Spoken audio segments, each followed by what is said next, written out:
Hi guys, this is Neil welcoming you back for another vlog. So ang video na ito is about the enrollment process and the demonstration of some parts of the LMS with AMA OED.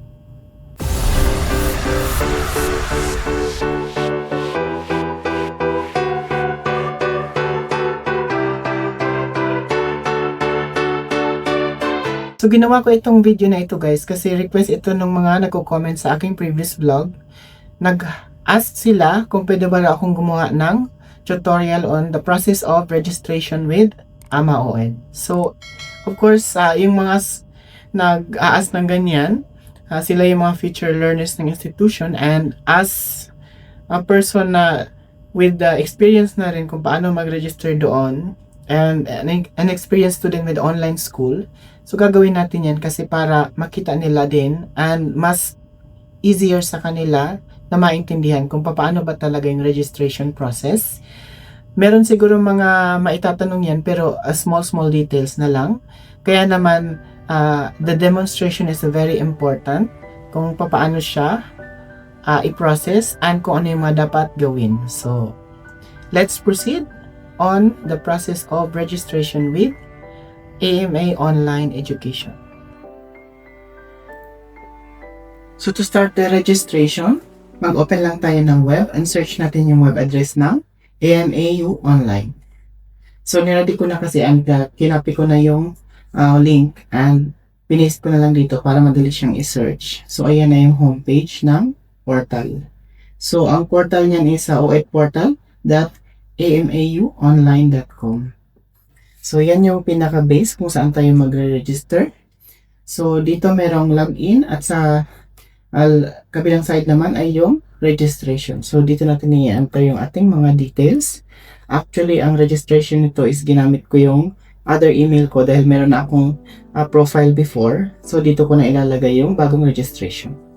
So mag-fill in tayo ng ating details about the first name, yung unahin natin of course. So ang aking name ay Ronel, last name is Gopio, and middle name is Escoton. So mali pa, Escoton, yes. So suffix, kung ikaw gusto mo maglagay, okay lang. Kung ayaw mo, okay lang din. And email address is yung isa-isa, ito yon yung ginagamit ko. Kasi yan yung gamit ko nung ako ay nagmamasteral. So ito yung nagagamitin ko din sa MBA enrollment. So sa category, isi-select ko yung postgraduate dahil ako ay nag-graduate na ng unang masteral. And pangalawang master's degree ko na kasi ito. Yung una MEM and now is MBA. So marami kasi siyang choices.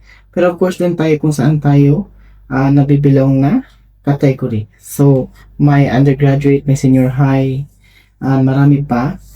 And syempre isi-select ko yung postgraduate dahil doon talaga ako nabibilong.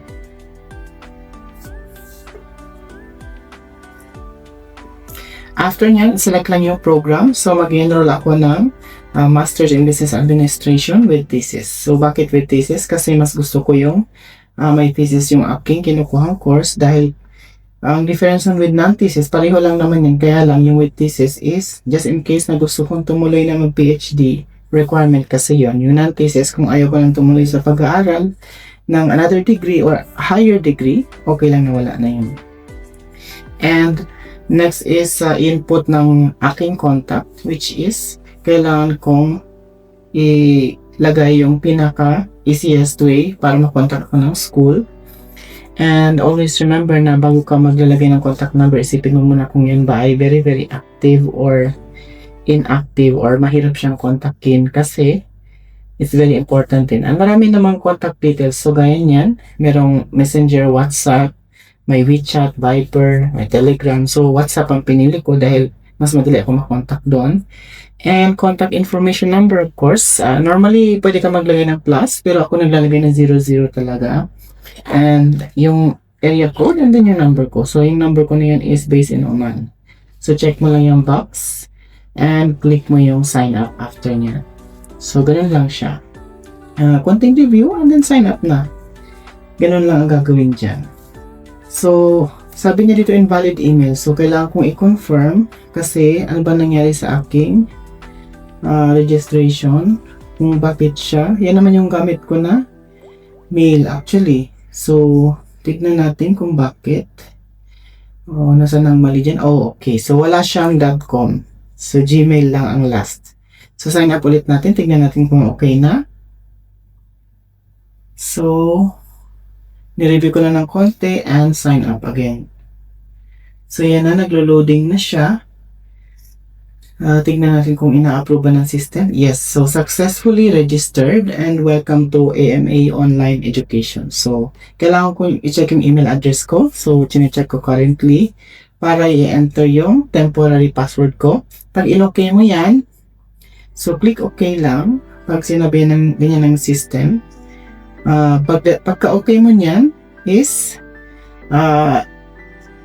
babalik yung pagkakaalam ko is babalik yung web doon sa homepage kung saan pwede ka na mag-login. So, yan yung login page niya.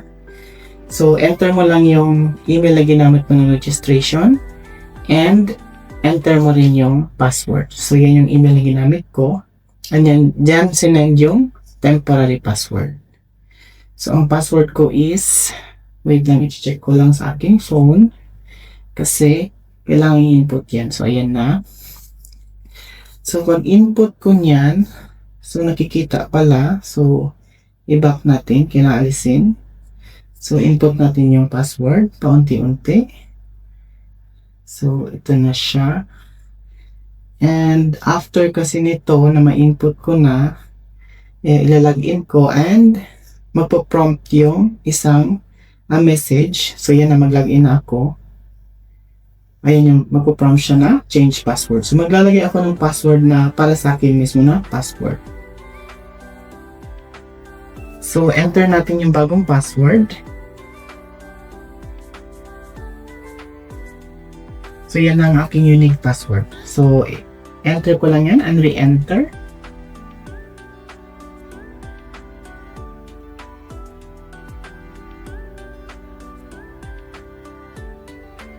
Then, okay na yan. Continue. And, ayan na. So, sabi ng web dito, save your password. Ayan, titignan mo yan. I-review mo yan. Habang naglo-load yan, pag-iisipan ko muna kung isi-save ko ba yung password ko or no. So, yan na maglo-load na yung pinaka homepage ng iyong profile sa portal ng AMA-OED. So, ayan na yun siya. So, ito na yung profile ko. Nandiyan na yung applicant number ko. And, sa save your password naman, hindi ko yan isi-save mo. Not now ang ilalagay ko dahil ayaw kong nagsisave ng password hanggat maaari. Kung hindi ko pa naman kailangan na directly ako na magla-login. Kaya ganun ang ginagawa ko. Sinisave ko lang yan kung talagang emergency na magla-login ako. Doon siya sinisave. So, dito na tayo, proceed na tayo since naghang yung aking system and medyo naghintay pa ako ng konting oras. Hindi siya masyadong nag-load kaya ayan, sine-check ko muna. Then yung sa save your password, ilalagay ko yan. Isi-select ko yung hindi yung save, kundi isi-select ko yung not now.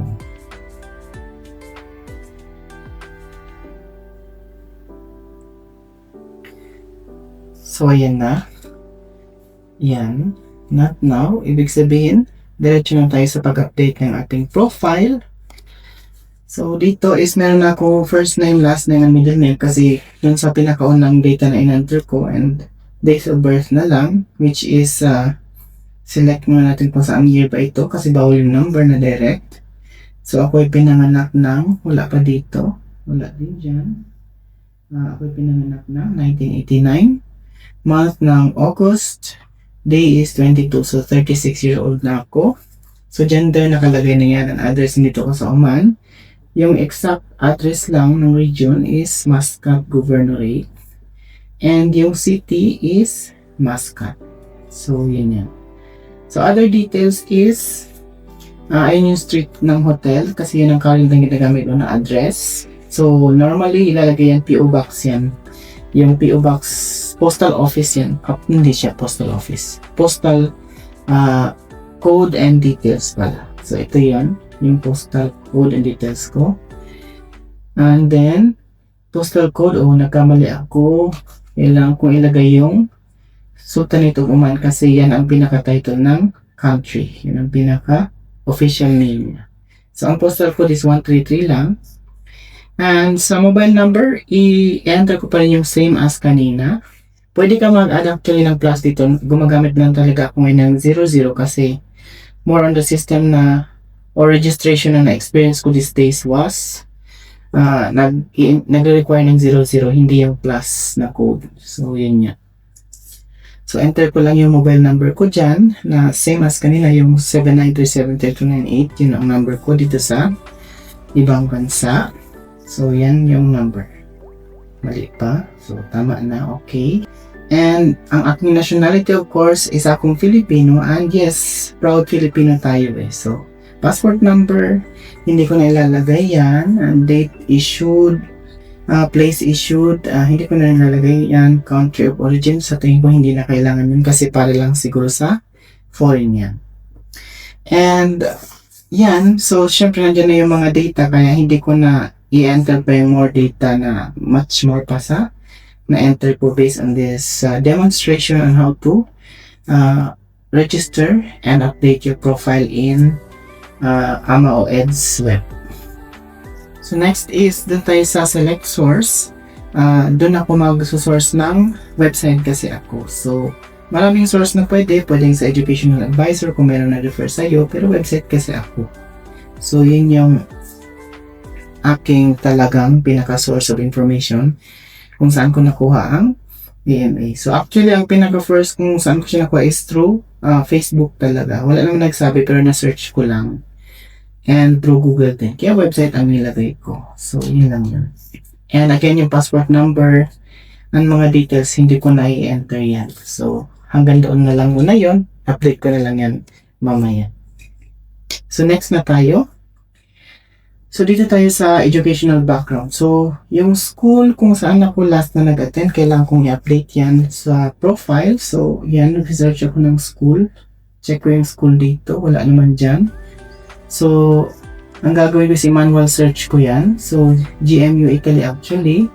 So, Guglielmo Marconi University, yes. From 2025.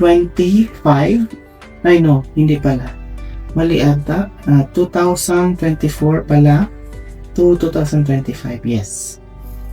So, ang category ko is Master.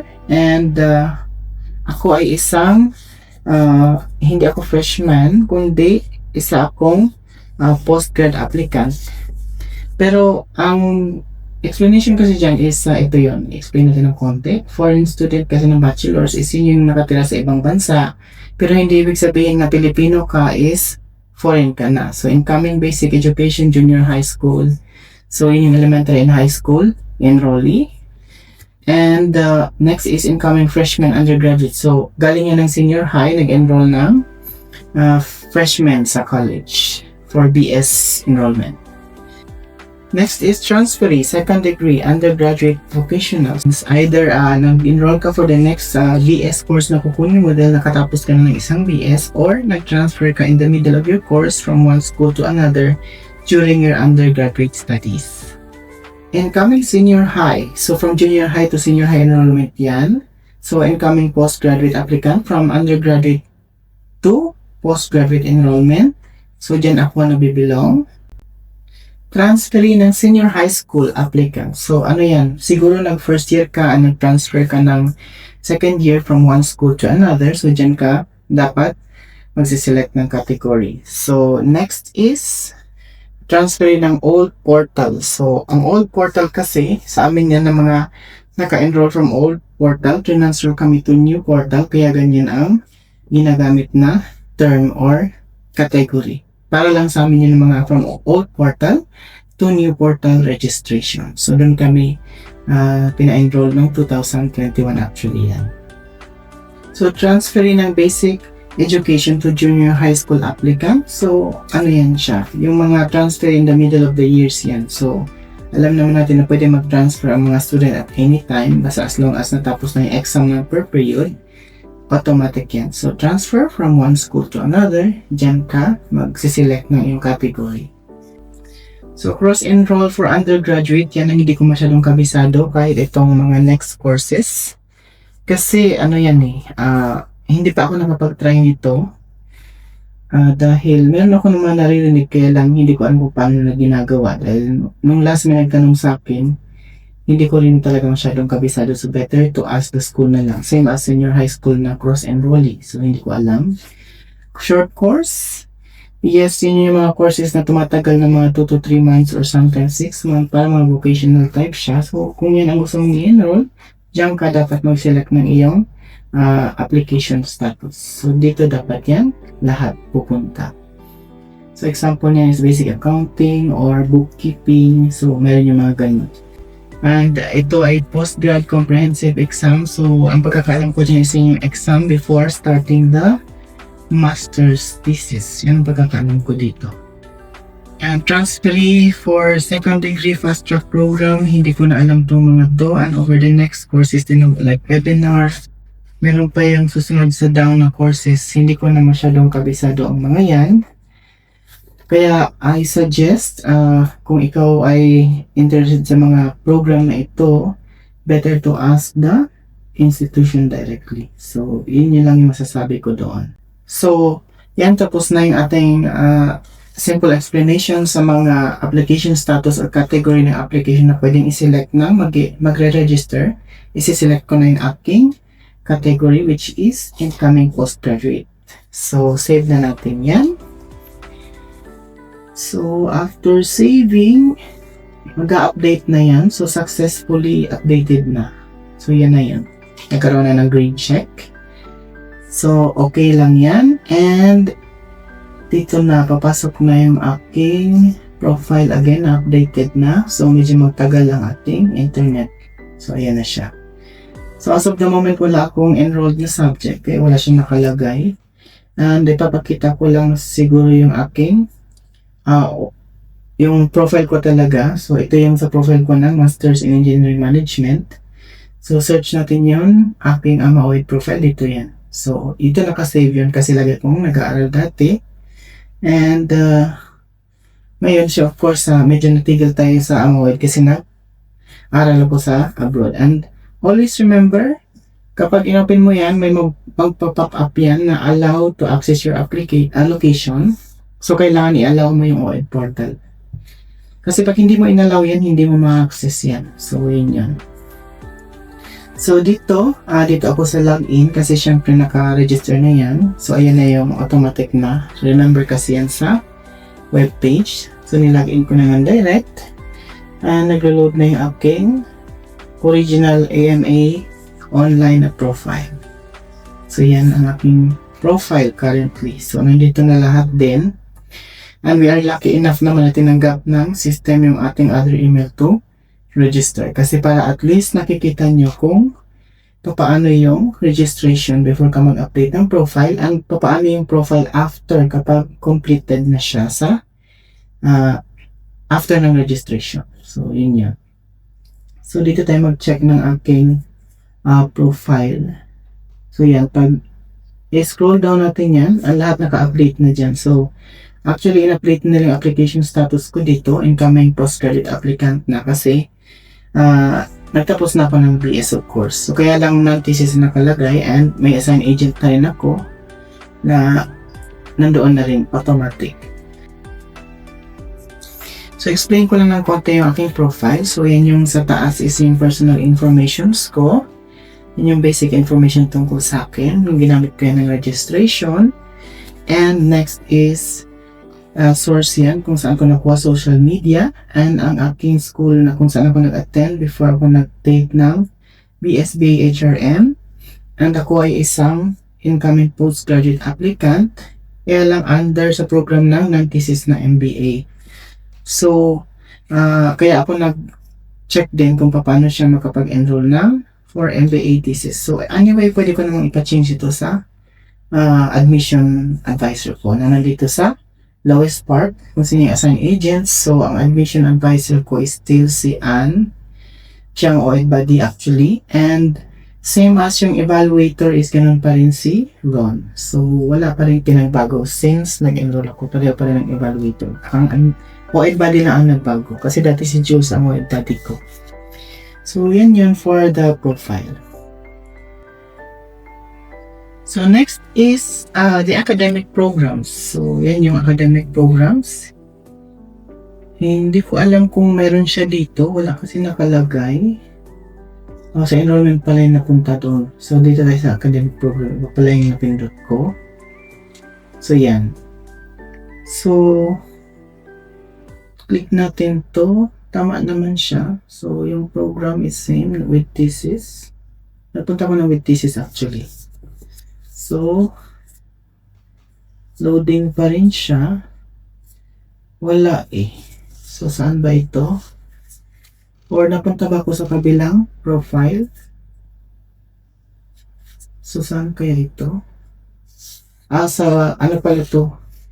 Mukhang hindi ito yung dito pala sa kabila. So, ayan yung old profile ko. Nandito siya. So, iba pala yun.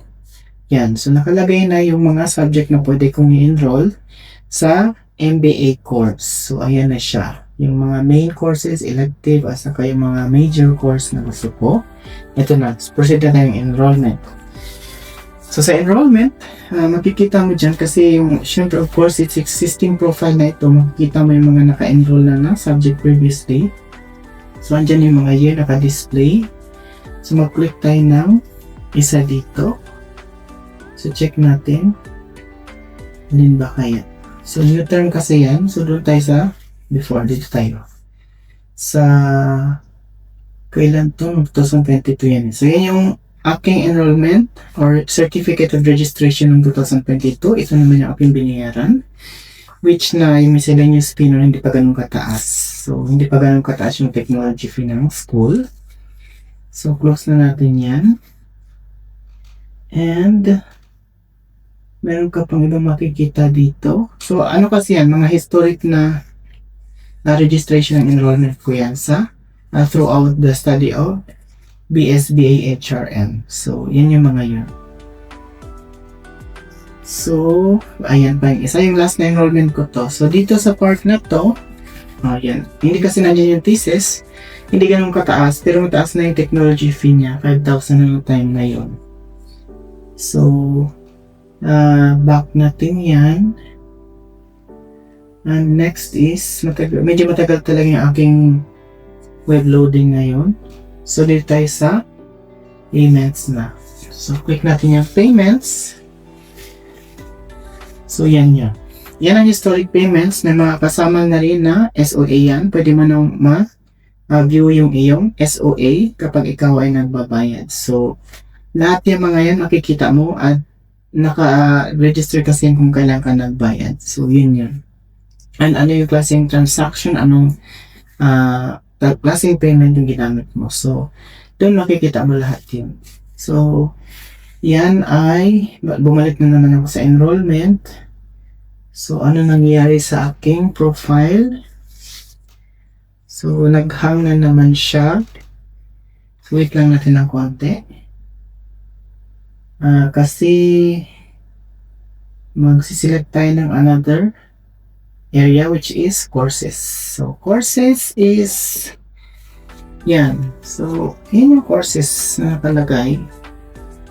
Kung i-check mo yan, so mag-check tayo ng isa dito also.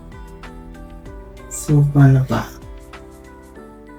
Hindi na. Kasi ano lang yan eh, actually mga course lang naman yan kung parang sa enrollment lang din yan. So, dito naman is student request. So, yan ang mga student request is kung ano yung mga ni-request ko, yan yung mga nandyan. Sa grades naman, dito naman ay makikita mo yung mga grades dito. So, sa previous portal, hindi naman ganito. So, dito, eksakto makikita mo yung grades. So, yan siya. Yung pinaka-last na pinost sa akin is, third year, first term. So, yan yung naka-last na post dyan. And, yan yung, so, grades, kung mag-view ako dito, makikita nyo yung grades ko.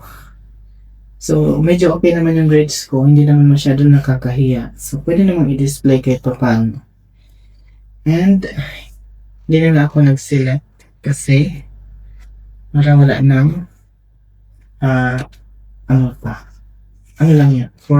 Just for your information lang kasi. And registrar. So, dito sa registrar, yan, naglo-loading pa siya. Diyan mo i-upload yung mga iyong requirement na pwede mong isubmit as a copy. But always remember, kailangan mo rin mag-send ng original copy doon sa mismong office ng AMA, doon sa nakalocate yan sa Quezon City. So, doon ang pinaka-head office ng AMA-OED. Kasi under siya ng umbrella ng AMA Education System. So, tama ba? Parang yun yan. So, dito lang sa point na to, kapag preliminary na nag-enroll ka, dyan mo i-upload lahat ng mga requirements na hinihingi ng school, picture man yan, or kung ano man yan, ID, kung meron ka mga other supporting documents, mga medical certificate, or ID validation ng pagiging PWD, and then, the rest will be like yung TOR mo, yung mga previous record mo sa school, birth certificate, nandyan lahat yan. So, next na tayo sa MyLMS. So, MyLMS is yun yung pinaka-portal ng Learning Management System kasi ang meaning niyan. So, yan yung home ng MyLMS. Wala naka-register sa akin, ito lang, yung register voice of the customer kasi hindi naman ako nag-enroll after niyan. So, ito, makikita mo yan, yung naka-base dyan sa LMS is merong home, dashboard, yan yung dashboard yan. So, pinaka-dashboard nito is yung pinaka-base ng iyong. Parang yun yung mga latest or pinaka-headline ba ng ganun. So, help desk center nandyan din. Kung kailangan mo ng help sa certain area ng course mo, kailangan mo ng mentor, kailangan mo ng register o body or kung ano pa man yan. And meron namang separate na website actually yan. So, bumalik na naman yung aking web dito sa saan na ba yun? So, ayan na. Binalik ko sa dashboard. So, next is yung handbook. Nandito yan. So, undergraduate, postgrad, and basic education handbook. Kasi maraming tao na nagsasabi minsan na hindi nila alam yung rules ng school. So, it's very important para sa iyo na learner na pag nag-register ka, bago ka mag-enroll din, basahin mo muna lahat yan. Kasi para at least aware ka kung ano yung rules. So, makikita mo rin dyan yung mga iba-ibang options to see or merong walkthrough ng LMS dito. So, nakatabi lang ng handbook. So, pwede mo rin tignan yan kasi parang ano rin yan virtual walkthrough. Kung ano ba talaga yung or kung paano ba talaga operate or gamitin yung learning management system ng AMA-OED. So, yun yan. Sana sa demonstration na to kung paano makapag-enroll sa AMA-OED is makita mo na kung paano siya i-navigate. So, ganun yan. And for any other questions sa demonstration na ito about enrolling with AMA-OED at kung paano yung process at kung ano yung mga parts ng LMS na pinakita ko at kailangan mo pa ng mga other details, huwag ka mag-hesitate na magtanong, mag-comment ka lang or you can contact me at my FB page na nakapost din sa description nitong video. So, thank you for watching. See you on my next online educational vlogs. Bye!